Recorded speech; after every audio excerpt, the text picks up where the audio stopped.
Step number 1, define your Everest, AKA your dream. Griff, it's impossible.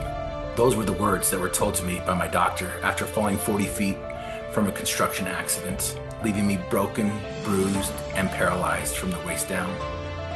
I love the quote by Muhammad Ali that says, impossible is just a big word thrown around by small men who find it easier to live in the world they've been given than to explore the power they have to change it. This word impossible is used more often than it should be. Perhaps it's used by you and yourself more often than it should be. Mount Everest was deemed impossible in the past. In 1921, a British team attempted and failed, fueling the debate that Sagarmatha was impossible to summit. In 1924, George Mallory and Andrew Irvine went up, never to return again, proving the experts right, that Mount Everest was impossible. Nearly 30 years later, the debate raged on that Mount Everest was impossible to climb. It wasn't until 1953 that Sir Edmund Hillary and his Sherpa Tenzing Norgay made it to the top of the goddess of the sky.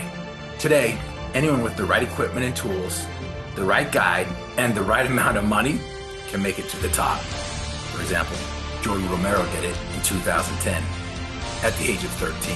Eric Weinmeier was the first blind man to get to the top. Talk about seeing the world in a different way. Stacey Allison was the first woman to do it in 1988. Gary Goller did it, and he only had one arm. An 80-year-old Japanese man did it May of 2013. Impossible?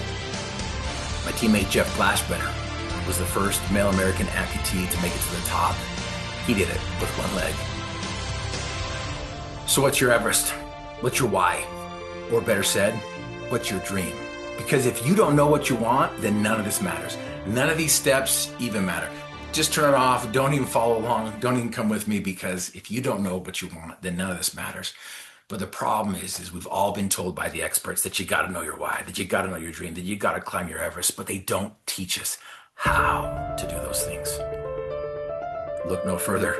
We have a tool and technique that we've developed over these last 20 years with some of the harshest critics called teenagers that can help you discover that why, that can help you discover the clarity that is missing in your life. Click on a link below to get to it, but it's called Dream Weaving. And this technique can help you find the clarity in as little as 10 minutes. But most of the time, it takes about 90 minutes to 2 hours to pull it out of you subconsciously, to where you have that visceral experience, to where you're like, yep, this is exactly what I want. This is exactly what I want to do, and this is exactly who I am. Dream weaving can help you renew the real you. What we do today on a regular basis was once deemed impossible in the past. Madame Curie was told there's no more elements to be found. She found 2 and a Nobel Prize. The Wright brothers were told, you can't control flight, but we can get across the United States or the world in a matter of hours. How cool is that?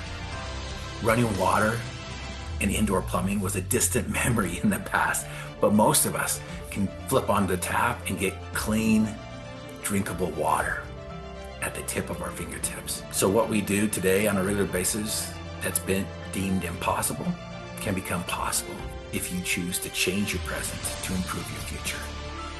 Step 1, define your dream, define your Everest, and enjoy the journey. So what you waiting for?